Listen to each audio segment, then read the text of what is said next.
All right. All right. Can you? What were your parents like? My parents, Mm-hmm. well, I really didn't know them that well. I lived at home with them, but my dad really didn't have a job. He worked off and on, and he liked to go hunting and trapping, and he'd trap, and as kids would have to go check their traps and see if there was anything in them or not, which there usually was just a skunk in them. Yeah. And he really didn't work off and on. And my mother was just an angel. She was short and heavy set, and she baked bread about every day, and for us to eat, and we never had a lot of food, different food to eat.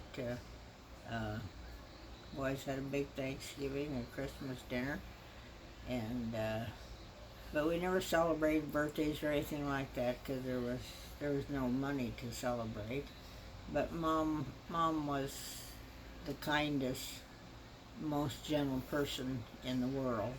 She actually was, and I don't know how she ever had 9 kids, but she did, and with no medication or anything, and she suffered through having 9 of us. Impressive. And she was actually in bed with my oldest brother when he was 19 and got killed in a car wreck, and she was still in bed with. Back then, they stayed in bed 9, 10, 11 days, something like that, with a newborn baby. And uh, my little sister Katie was the last one born, and she was in bed with her, and Katie was only 4 or 5 days old, and my brother got killed in a car accident. So that was quite traumatic, and it so happened, I think, that Grandpa, Grandpa Jim's dad, who was a doctor in Silver City, came down and told her about Ralph being killed, and so anyway, uh, that was that was about it. They were wealthy at one time when they were first married because my grandpa was worth a lot of money, and he bought a farm for my mom and dad, and my dad lost it, probably gambling or something, and so then he bought him another one. As far as my understanding goes, he bought him another farm, and my dad lost that.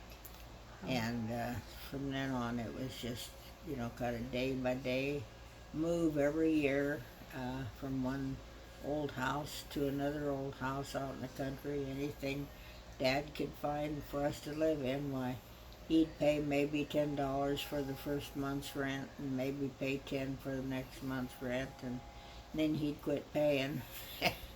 and and then we would be told we had to move, and so Dad would find another old shacky house for us to live in. We moved Wow, I didn't know that. every year, no matter where it was. He'd kind of roam the country, and he'd see an old house that was empty, and find out who it belonged to, and look them up and tell them he needed a house to live in. So we would move every year then, and thank God my brothers who were older, Bud and Irvin, they usually had a truck, a big old cattle truck, and they would load our furniture up what we had, and move us. Wow. Move the stove, and we never had a refrigerator. Just moved the stove and the kitchen table and chairs and the bedding, and that was about it. Wow. So it was a pretty rough growing up situation. So Did you get Christmas presents? we didn't know what Christmas was. No. No. Well, usually at school there was a little dinky Christmas tree that the teacher had bought, and it was decorated with us kids, not me particularly because I was too young, but strung popcorn and put popcorn on it, and also used colored construction paper and made kind of round rings and intertwined them with each other and decorate tree that way. And then when school was let out for vacation, why, she would always say, "Is there anybody that would like to take this tree home?" And of course my brothers and sisters or whoever would say, "Yeah, we'd like to have it," and they would drag it home, and that would be our Christmas tree at home. But we never had presents because there was no money to buy any. I do remember having a little doll called a Cupid doll, and I still remember that little Cupid doll, but that was the only doll I ever remember. Really? Yeah.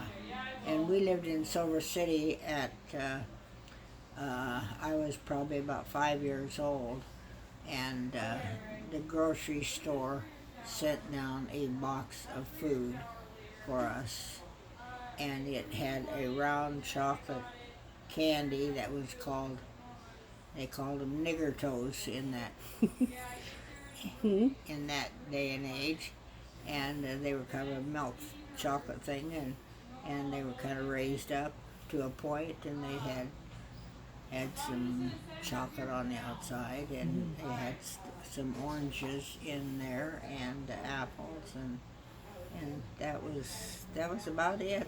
That was our Christmas. And from there we moved to Council Bluffs, and I was 6 years old, but had no clothes to wear to school, and my folks didn't have any money to buy any for me, and so I was 6 years old before I started school in Council Bluffs.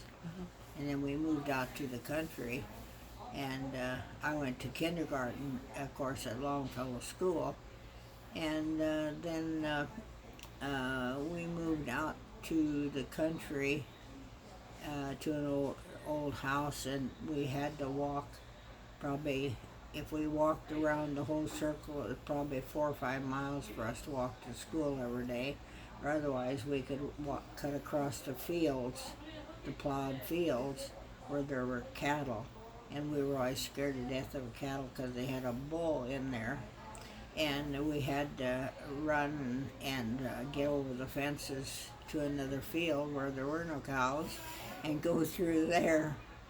And in the wintertime, of course, I didn't even go to school, but we had a nice old lady, single maiden teacher, and I was in kindergarten, and she put me in first grade. She said you don't belong in kindergarten. She said, you can do all the work and you're in first grade. So she promoted me to first grade, which was good. And from there we moved from house to house, and finally ended up in Carson, Iowa when I was in the 6th grade, and it was Mom's house. I think my grandpa bought it for her, and I don't know, it was $600 or $6,000 or something like that, but he bought it so we'd have a place to live in. And so then I got to go to city school, and I really excelled in the city school because I was smarter than any of these kids that went into city school. They didn't ever read their lesson or know anything, but from being in a country school, I knew that you had to learn everything that was in the book because of the fact that you were the only one that could answer the questions the teacher asked. So you better know the answer. And the first book that I ever remember having in our house was a book called, I think, Dick and Jane. And I read that book over and over and over. And of course we had no books. And so anyway, going to school and seeing all these books just was a thrill for me. And I read constantly. I read every book in the high school library, I think. And a lot of times, well, like I say, I outdid the other kids as far as being intelligent. They didn't care about school. They weren't interested in it. But I was. I wanted to learn, and I did. And that's why I was valedictorian from the time I was in the 6th grade through high school. Wow. Each year, I was always, my grades were the best that there were. And so I got a lot of A's the last year of my school, and I ran we put out a little paper every month or every week, I think it was, and I was the editor-in-chief of that, and I was head of the book that we put out over the years, the annual that year, and I was, I think, the editor-in-chief of that. Wow. Made sure everything was in there and this and that. So that was another thing I got to do. I was not good at sports because I didn't know what sports were. I did play basketball one year, but that was all. We just didn't have any sports of any kind in school for girls. Just basketball was the only thing we had. But the year I graduated, Judy Pilling, or Judy Eckert, was in kindergarten, and so I helped get her chosen to be our little girl that led us in the parade into the high school graduation. And so she was my little niece, or what would she be, cousin or something. And so anyway, that was my life then. I worked at the school lunch down in the kitchen, and so I could have something to eat for lunch. And I worked downtown at a cafe down there during the noon hour, and then I would get something to eat down there for nothing. And if I went home for lunch, there really wasn't much to eat. Mom would say, well, fry yourself an egg, or there was tomato preserves, just have a piece of bread and jelly. There just wasn't much there to feed you. Mm-hmm. And so that's why I went downtown and worked down there, and I think 2 years I worked in the lunchroom doing dishes and that sort of thing, and then I would be able to eat there for nothing. So wow. that was that. Do you think your parents had a favorite kid? Favorite kid? Yeah, do you think they liked one of you more than the other? Oh, I couldn't say they did. My dad would always take Bob along because my dad had a brother, Ferdinand, that always liked Bob, and he would give Bob $50 whenever we would be at something, and Bob would get $50. And of course Gladys was always the cute one, and she always got made over. I mean, she just, everybody just, oh, Gladys this and Gladys that, and she had this blonde hair, and I hid whenever we got company. I was so shy and bashful. Really? I would run and hide. Whenever I knew somebody was coming, I would go in the other room, one of the other bedrooms or something, and I would hide in there. Wow. Until I didn't have to come out and say anything to anybody. Did you have a favorite sibling? Katie. Katie was your favorite? Katie was my favorite. Yeah, Katie and I got along good until Marianne got her hands on her, and Marianne did something, I don't know what, and all of a sudden Katie wouldn't have nothing to do with me, so I don't know why. I'll never know why. That stinks. You know? So, Will you tell me your siblings' names, oldest to youngest? oldest to youngest? Uh-huh. Ralph was the one that was killed in the car accident. Bud was the next one, and he died of leukemia. He was in the service and got out of the service and went to work for Pruitt Oil Company, and they sold farm machinery and that. Bud was next, and then Ethel was next, and then after Ethel was Irvin, and then there was Marianne, and then there was Gladys, and then there was Bob, and then me, and then Katie. Okay. I was the first one out of the 9 kids, and I was the 8th child, and the 9th, I was, out of the 9 kids, I was number 8, and I was the first one to graduate high school. Wow. The others never went, they started and then quit. Wow. And so I got through high school and graduated high school, and then Katie was next, and she graduated high school. That's great. So the only 2 of us graduated, really. Wow. So, If you had a favorite childhood memory, what would it be? oh boy, I don't know. Just a lot of friends that I had from Macedonia and Carson. Who was your best friend? Well, my best friend was Lois Batten. She was a farm girl, real rough and tough, and she had a big rear end to her, and they called her Bulgy. She was known as Bulgy. Everybody called her that. But she could stir up more fun at a party than anything you could possibly. She was just one of these that when she went someplace, you had fun, and I mean you had fun. She sounds like a fun friend to have. Oh, she was. She was. She died young too. I don't know what from, but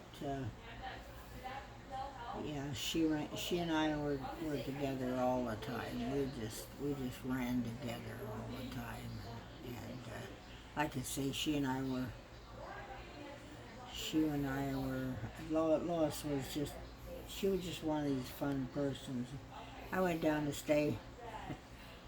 This is a little story, a side story, but I went down and she wanted me to come down and stay all night. I think her mother had passed away, and her dad and 2 brothers lived together, and she had to be home and do things around the house.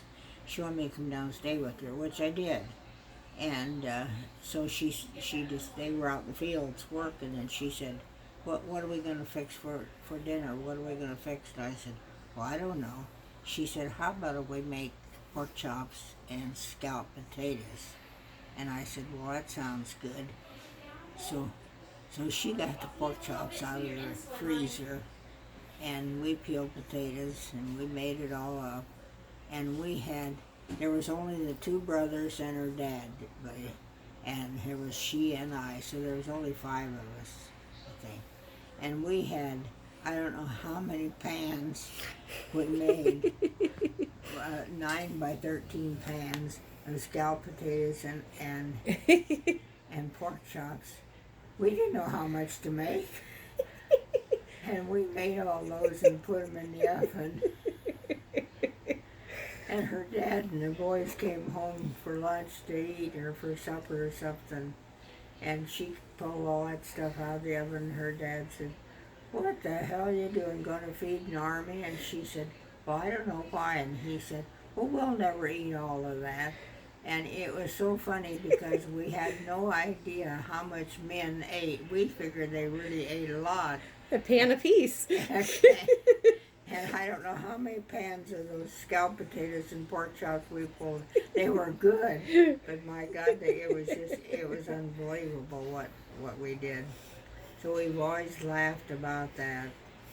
And we were out one night, and I had saved my money and bought a little flash bulb camera.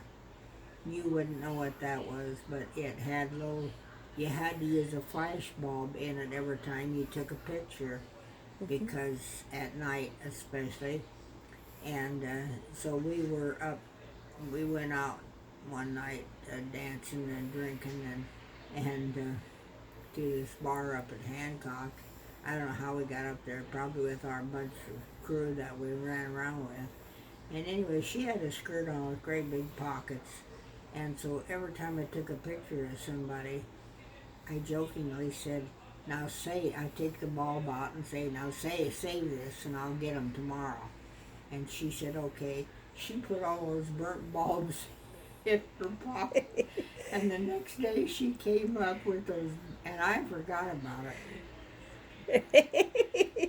And anyway, the next day she came up to my house.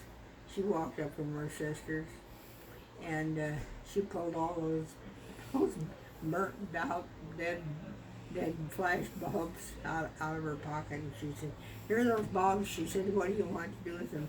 And I thought I would die laughing. It was so funny that she had said she actually believed she wanted me to have them the next day.